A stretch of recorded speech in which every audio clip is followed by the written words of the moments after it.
When your Phalaenopsis orchids have finished blooming for the season, many people don't know how to continue caring for them so that the plants can recover and bloom again.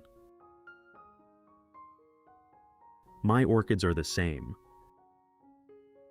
After a long blooming period, the plants have used up a lot of energy. Some leaves have become less firm and glossy, the plants are growing more slowly, and they no longer look as healthy as before.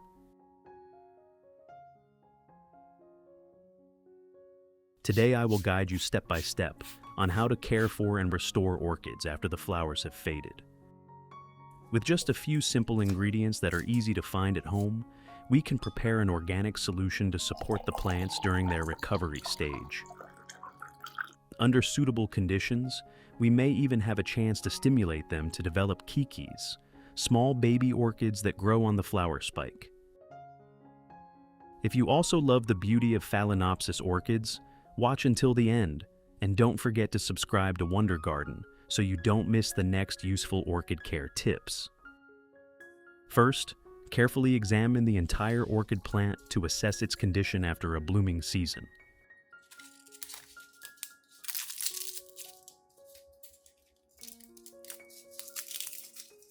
If you find leaves that have turned completely yellow, become rotten, or roots that are dry, mushy, or damaged, use clean scissors to cut away these damaged parts.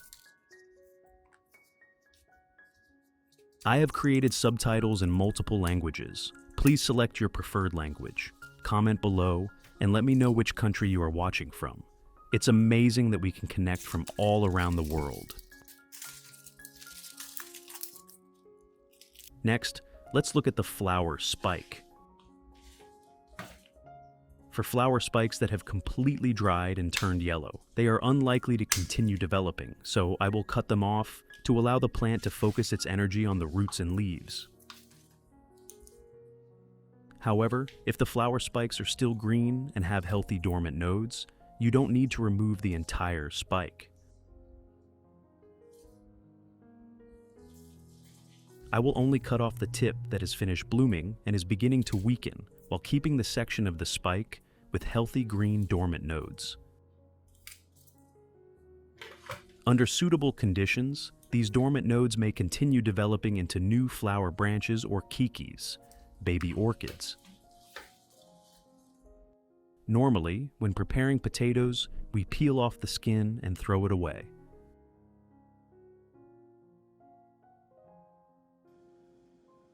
But today, I will make use of it to prepare a care solution for these orchids after flowering.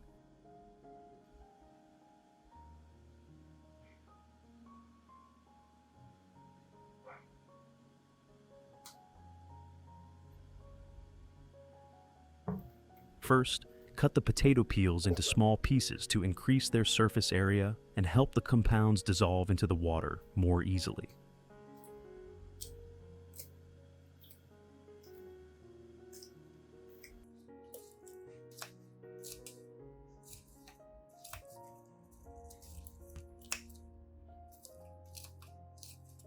Potato peels still contain starch, potassium, along with small amounts of phosphorus, magnesium, and organic compounds.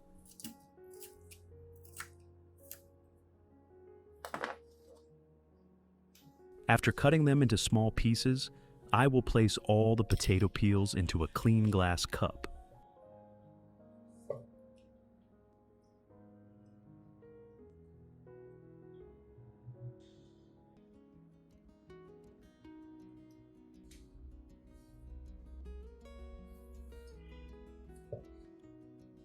Next, add 1 teaspoon of dry yeast and approximately 500 milliliters of warm water. The yeast uses the sugars and carbohydrates available in the mixture during fermentation. When combined with the potato peels, the mixture gradually breaks down and forms a fermented organic solution containing soluble compounds from the ingredients.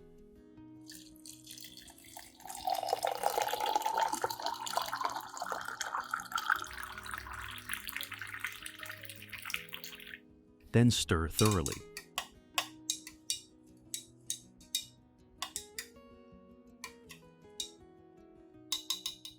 Now, I will cover the container and allow the mixture time to ferment.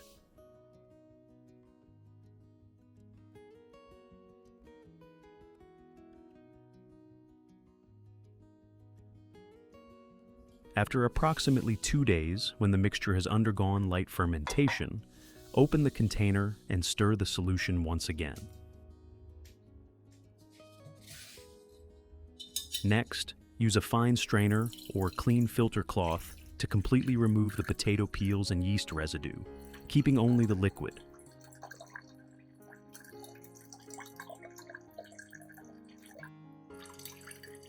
At this point, we have obtained a fermented organic solution made from potato peels and yeast, but the solution is still quite concentrated. Therefore, before using it on Phalaenopsis orchids, I will dilute the solution with 1 liter of clean water.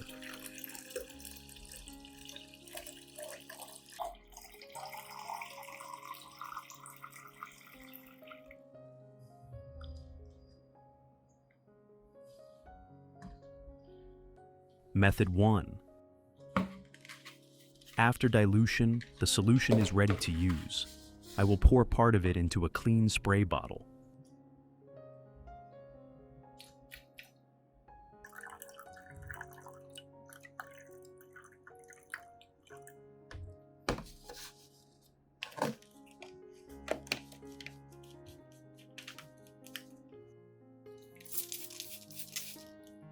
Then, spray a thin layer over the upper and lower surfaces of the leaves, avoiding excessive accumulation around the crown and leaf axils.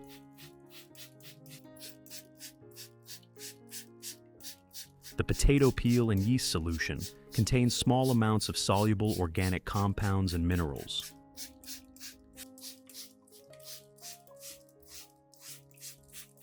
However, this is not a fungicide or pesticide, so it should only be considered a supplementary method as part of the plant care routine.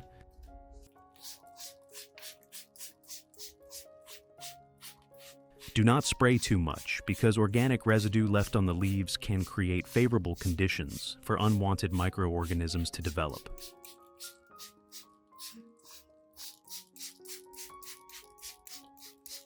I only use this method approximately once a month, spraying a moderate amount. After spraying, keep the plant in a well-ventilated area.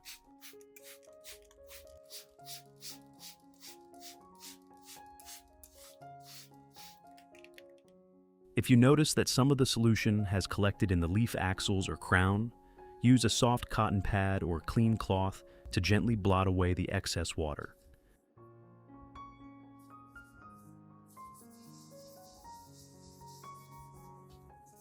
This is a very important step because Phalaenopsis orchids do not tolerate water remaining in the crown and leaf axils for long periods.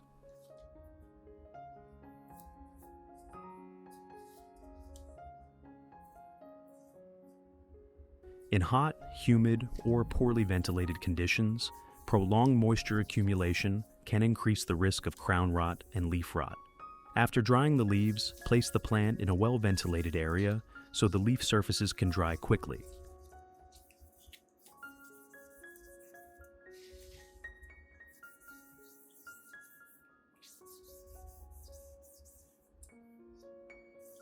If you're enjoying these plant care tips, don't forget to like this video and subscribe to the channel for more simple, effective gardening advice.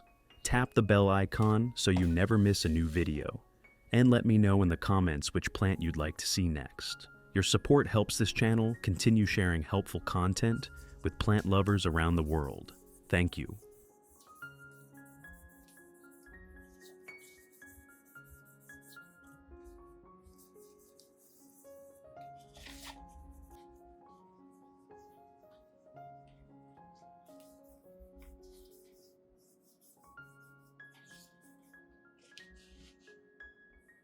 Method 2. I will use the remaining solution to water directly around the roots of the orchid.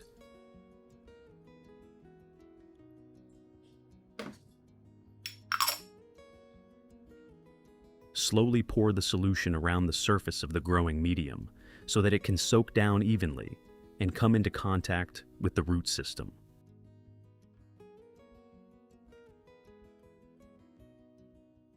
The soluble compounds from the potato peels and yeast will provide a small amount of organic matter and minerals to support the plant during its recovery after flowering.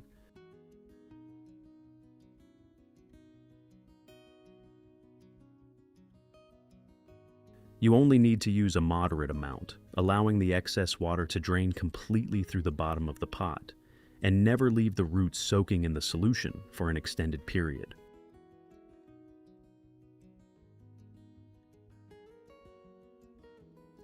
For an organic solution like this, I only use it approximately once every 2 to 4 weeks, while always checking the condition of the roots and growing medium before watering again.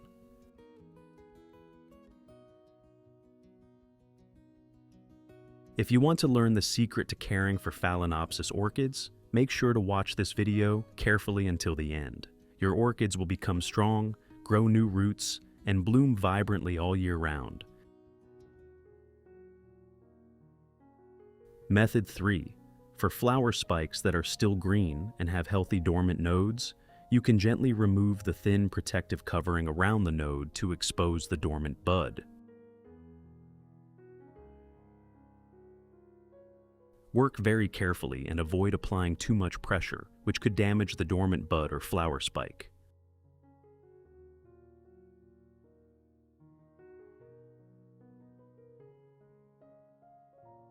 Which country are you watching this video from? It's wonderful that we can connect with each other from all over the world. If you haven't subscribed to the channel yet, please hit the subscribe button to support me and not miss any orchid care tips.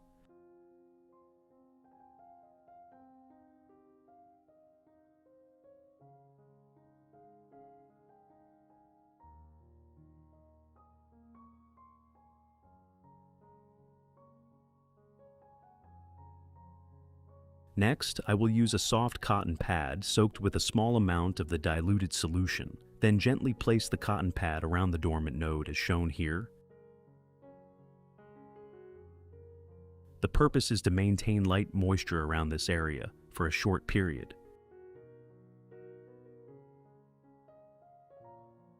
When using a cotton pad soaked in the potato peel solution and gently wrapping it around the dormant node, the natural nutrients and compounds in the potato peel will help maintain moisture while also supporting the awakening of dormant nodes that are in a resting state.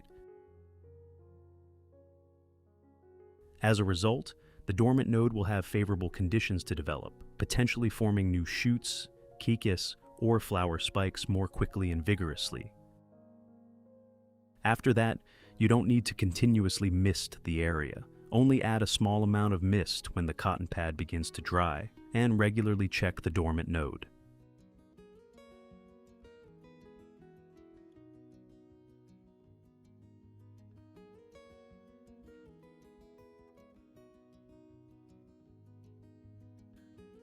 Result. After being properly cared for some time, my Phalaenopsis orchids have gradually recovered and begun growing healthily again. You can see many new root tips beginning to appear. The root system is developing more strongly, while the leaves are becoming firmer, greener, and glossier than before. Some healthy plants have even begun producing new flower spikes from the leaf axils, which is a very positive sign after the recovery period. The most interesting part is the dormant nodes on the flower spikes. Some of the nodes have begun to sprout and develop into green baby orchids like these. With continued patient care, once the baby orchids have grown large enough and developed their own root systems, we can separate them from the mother plant and grow them into new Phalaenopsis orchid pots. From an orchid that has finished blooming, we can now help the mother plant recover and bloom again, while also having the opportunity to produce new baby orchids.